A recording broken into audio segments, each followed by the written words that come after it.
Greetings, everyone, and a warm welcome to another edition of Marketing the Invisible. I'm Tom Poland, beaming out to you from Sunshine Coast here in Australia, joined today by Nicole Cramer, locally known as Nick. Nick, g'day from down under. Where are you hanging out?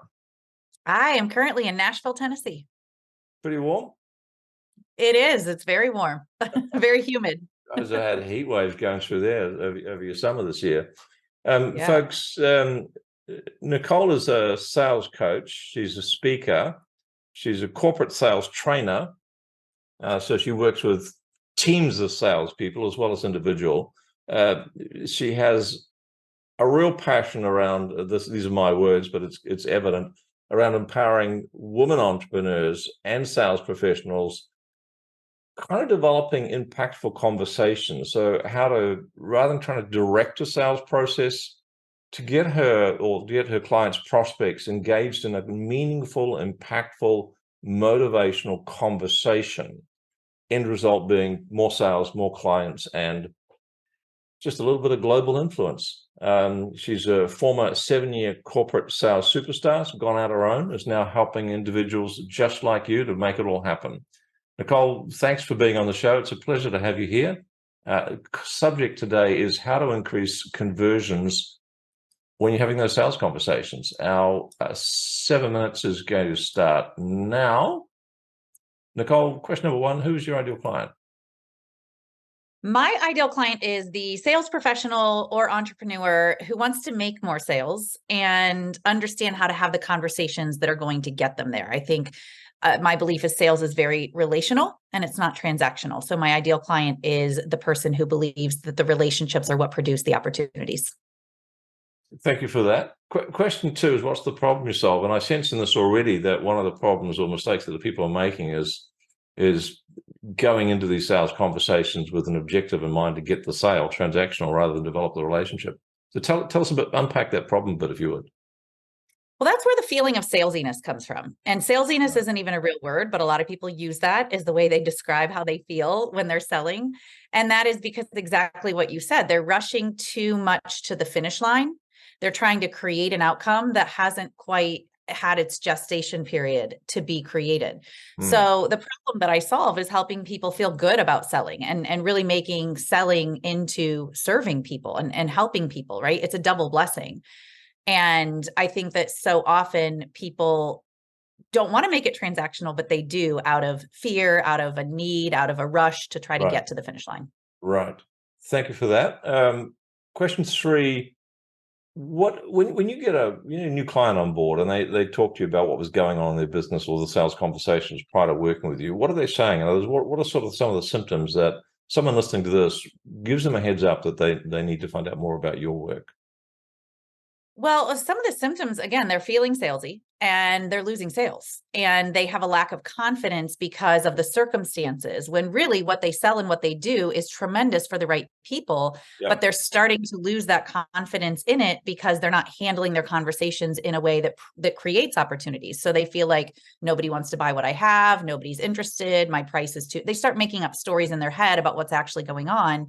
When really, if you just had better conversations and you knew how to create the relationship and build the rapport that created the opportunities, then you wouldn't be feeling that way. So I would say the symptoms are they feel salesy, they lack confidence. It can be frustrating to be rejected over and over again. So they start to get a little bit frustrated. Very damaging to self-esteem, which is almost like, well, it's a downward cycle, isn't it? And people are feeling worse about the situation, and that nervousness often comes across in that conversation.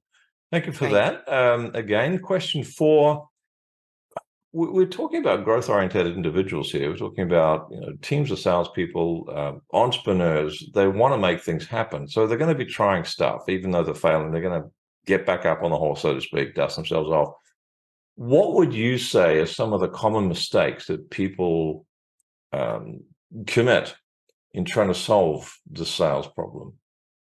Well, I would say they try to push the features and the benefits rather than actually focusing on the potential client's pain points and needs. Right. And that comes down to asking good questions and listening versus here's what it really is. People trying to sell something. Mm, mm. instead of help someone make a decision. If you Yes. take the time to get to know the person, become relatable, and see their needs, then really you're just helping them make a decision about what they'd like to do versus trying to sell them features of the thing that you think that they need. Right, and that makes good sense. Would you say that's a sequence issue, that people are getting to the features and benefits before they've gotten through the pain points and listened and empathized with the client's needs? In other words, a It's premature proposition.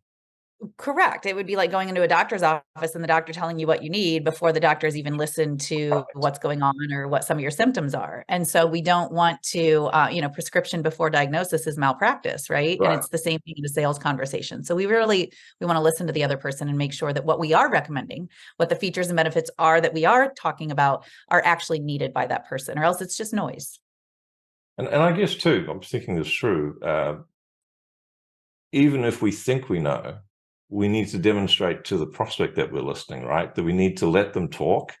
And we've all been told that it's a really good idea to speak less as the salesperson. But boy, how often we commit the sin of doing all the talking. Correct. And when you can find a way to let it, to have a conversation so that it feels like their decision, you're going to make a lot more sales versus trying to Right. tell them what you need.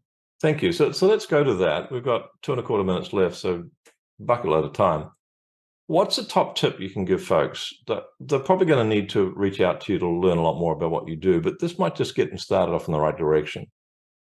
Well, I would say the number one thing is stay curious. Be curious in every conversation because it touches on what you just said, Tom. People coming as advice monsters. They're coming with the answers instead of coming with a good set of ears for listening and asking good questions and staying curious. So Right. ultimately, when you stay curious and you ask good questions, you're allowing the person to share. You're allowing them to feel seen and heard. They feel cared about, and they're going to end up sharing things that are going to point in the direction of why they need what you have. So it's really staying curious, asking good questions, and showing them that you care is going to lead you towards basically recommending a solution that's going to work for them. Because essentially what's happening is the prospect they're almost selling themselves because they're reinforcing what they need. So it sounds very like in a very authentic process, a much more relaxed process. People aren't going to feel as salesy. They're going to feel like they're actually registering genuine interest and curiosity in the prospect situation, whether or not they can help them. Yep. Sounds good to me. 1 minute to go. Valuable free resource. Where can people go to opt into something that's going to give them a lot more information about this? Well, because I've just emphasized how important it is to ask good questions, I want to provide the listeners with a resource that will give them some really great questions to ask. So I put together a list of 10 of my favorite questions to use in sales conversations. And the listeners can go to healthystepswithnicole.com/questions and Perfect. grab those questions for themselves. Got it up in my browser right now. It looks terrific. Thank you, Nicole, for that. 30 seconds left. What's the one question I should have asked you but didn't? What inspired me to leave a full-time job and go into doing coaching and speaking full-time? A really well-paid one too. What did? Very well-paid one. Yeah, I was inspired to help others. I started my career as a high school math teacher, and I went into being the number one person in sales. And I thought, if I can do it, I want to teach others how to do that so that they can share more of their gift and make this world a better place. Fabulous. Nicole Cramer, thank you so much for your time. Stay cool. Thank you. Thanks for checking out our Marketing the Invisible podcast. If you like what we're doing here, please head over to iTunes to subscribe, rate us, and leave us a review. It's very much appreciated. And if you want to generate 5 fresh leads in just 5 hours, then check out www.5hourchallenge.com.